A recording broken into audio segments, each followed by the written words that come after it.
Okay, this bowl, I got it from a friend in Long Island, a retired wealthy businessman. Hello, my name is Chris. Welcome to Virillo Trading. In this video, I'm going to talk to you guys about my experience going to New York City, aka Manhattan, aka the Big Apple, and also going to Long Island, New York, which is more suburban because that's where I had the chance to stay for a few days. And I took the train into Manhattan to experience the craziness. There's a few things that I'm going to go over in this video. One of them relates to relationships. And since most of you guys are men, some of you guys are younger and older, there's a good chance you will relate to what I'm going to say in this video. So stick around because I have some important insights to share with you regarding New York City. Now, New York City is considered to be the financial capital of North America. And going to New York City and witnessing it firsthand in real time was really quite an experience. I had the chance to be in Manhattan around noon, lunchtime, where you pretty much see everybody walking down the street with a takeout meal in their hand. And where are they all going? They're going to eat because it's lunchtime on Wall Street, or lunchtime in general, not just Wall Street. And it's all at the same time. I felt like I was witnessing a computer program playing out in front of my eyes in real time. Like everybody's doing the same thing.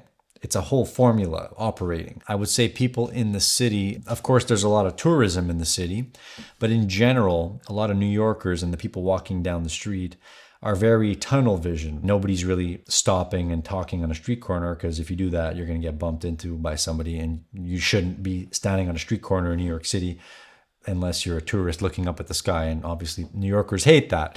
You obviously don't want to be the guy looking up because you'll probably get pickpocketed. Although I don't think it's that dangerous. There are certain streets in New York City that are obviously dangerous, like any other city. Most people are tunnel vision and kind of on that fast-paced mentality, gotta work, gotta go, gotta do this, gotta do that. Now, I also grew up in a city, a very small city compared to Manhattan, obviously. So I know what living in a city is, but Manhattan was something else completely. A different beast, a different dragon. It's almost like you traded the same stock for your whole life, and then you finally got to trade the S&P 500 or the NASDAQ. Now you know what it really is to ride the dragon, so to speak.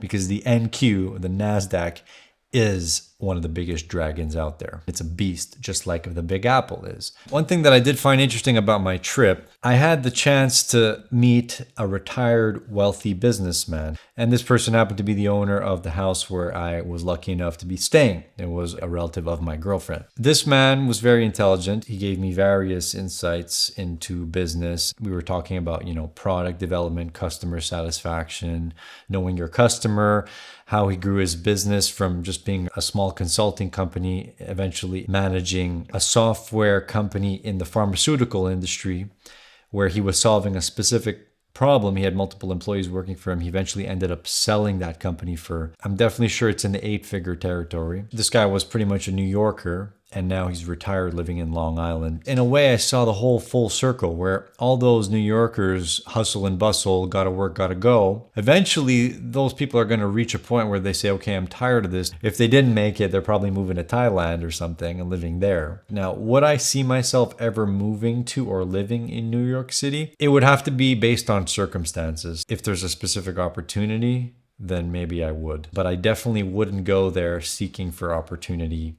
because it would be basically the same thing as trying to catch a shark in the biggest ocean in the world. It's going to catch you before you catch it. And maybe it catching you is probably the way of catching it. Metaphorically speaking, it's like jumping into a river where the current is pushing you in the wrong direction. And the current in this case represents the high cost of living in New York State, but especially in Manhattan. I would say New York is a very expensive state, even upstate New York, compared to other places I've visited. I visited Central America, I visited Canada, and I'm from Canada. I would say Manhattan is a complete joke compared to the most expensive country in Central America, that being Costa Rica. And you can quote me on that because I've been to Costa Rica a few times already. So I don't understand why people would move to and live in Manhattan unless they had a specific reason to do so, for some sort of a business opportunity. I wouldn't see myself going there, mostly because I don't have any business there for the most part. But it was interesting to visit the New York Stock Exchange and the NASDAQ, even though I didn't go inside.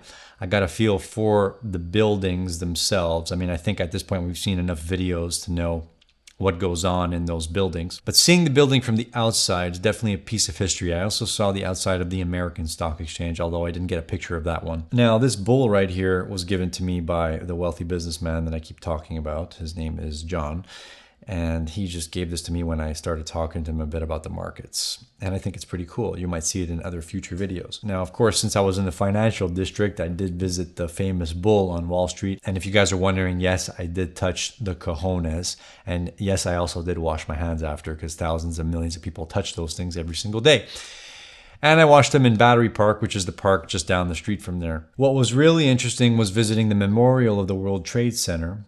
That was pretty heartfelt and pretty touching. And it was also cool to see the other World Trade Center buildings in that same area. Just to see the scope of these was something so extreme. One of my highlights of visiting New York City was going to the Metropolitan Museum, or the Met Museum. We spent a couple hours there. Luckily, we knew someone on the inside there, so we got in and we got to get a little tour of the roof and all that. We saw a bunch of statues and ancient instruments from the Baroque period, and also famous paintings from Van Gogh. After we visited that museum, we of course grabbed some famous New York hot dogs and pretzels right in front of the museum.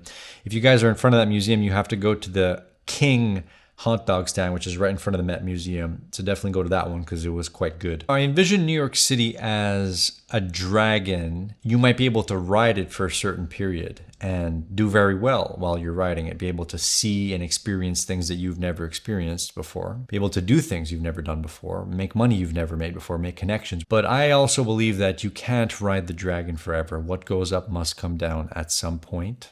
Just like the elevator of the Summit 1 Vanderbilt, which we went up, because it takes you up to the 91st floor of a building. Obviously, it's sort of a tour, so they do some fancy stuff with all the balloons and all that. But it was cool seeing New York City from those heights. So I would recommend that if you go to New York City, do that tour. I spent 2 days in Manhattan. The second day was a little calmer than the first. The first day, we spent at least 10 hours in Manhattan, just kind of going from one end of the city to the other, taking the subway, seeing different parts of the city.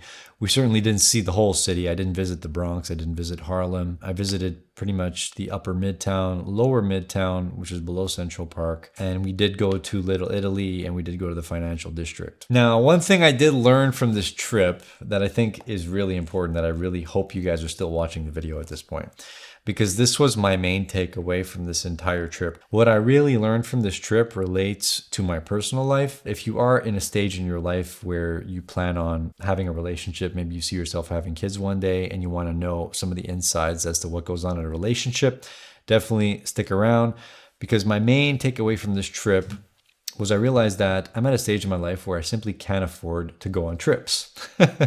And it's not monetarily, it's because of the time and the focus. I'm a little bit too spread thin. I have too much going on at once. I have 2 YouTube channels. One of them you guys don't even know about yet. I'm trying to pursue a career as a professional guitar arranger, which is something that I've been doing since I was a young kid, that I stopped for a number of years, but now I picked it up and realized, damn, I should really do this because I'm actually pretty fucking good at it. God gave me these hands for a reason. Going on this trip basically set me back about 3 days, which doesn't seem like a lot. But when you're already confused and too spread thin, and you have too much going on at once, those 3 days of not working was the nail in the coffin of just throwing me off. I almost forgot how to make YouTube videos. I sort of let my girlfriend drag me on this trip, which, if you want my honest opinion about this, I believe that in a relationship, there has to be some sort of frame, which is normally established in the first few months of your relationship. And I believe that most of the time, the man tends to be the leader, or should be the leader. Maybe you guys are going to call me too traditional on that. But in my relationship, I'm leading her most of the time and I'm calling most of the shots. But the thing that happens naturally in a relationship is, even if you as the man are the primary breadwinner, the primary leader, the primary end decision maker, your wife or your girlfriend is always going to be throwing you things and saying, hey, honey, what do you think about this? Could we do this? Could we do that? When you're in a position like me where you constantly are in a war zone, I like to say, tons of stress coming at me from all angles, there will be times where I'm not as sharp. I don't know exactly what the right answer is. I sort of dive into the pit of sharks and then I learn, crap, I jumped into the wrong pool. And then I get out. I believe in doing something and then letting the thing teach you the lessons rather than trying to optimize and learning the lessons before you jump into the thing. But the problem with that is sometimes you end up in situations that you regret getting into.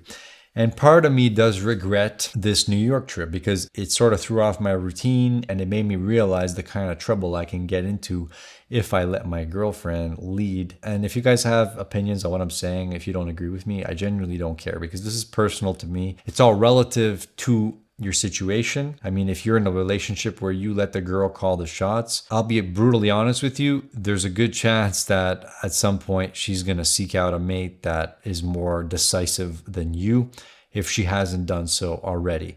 There's something that women find attractive about a decisive man, a man who knows what he wants. But the thing is, even if you're a man who knows what he wants, your woman is going to test you. She is going to throw you wrenches when you are not expecting it. And there will be a time where she hits the wrong spot with the wrench. She might trigger you. She might get you to do something that you later regret doing. Those are the critical moments that test your relationship and make you realize certain things about the person you're with or yourself. It's common to see the woman mirroring the behaviors of the man. You don't like how your partner is behaving? Sometimes you have to actually look at yourself to say, is she mirroring my behavior or is she just bullshitting something here? It might actually make you realize certain things about yourself, your own behaviors, and you might think, well, am I actually displaying the behaviors that I say I'm displaying? Because if I was truly as confident as I say I am, or as I know I am in that field,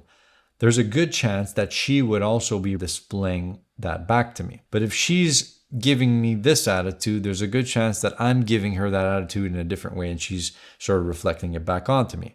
Putting my girlfriend in the driver's seat here, in my opinion, was a mistake that I have now learned from, or I have begun to learn from. And I don't know what the next move is necessarily. I do know that I will be spending a lot of time getting back on track in the next few weeks. Definitely check out my other trading insights in this playlist right here. And if you want to learn more about interactive brokers, check out this playlist right here. I'll see you guys in the next video. Thank you for watching. Cheers.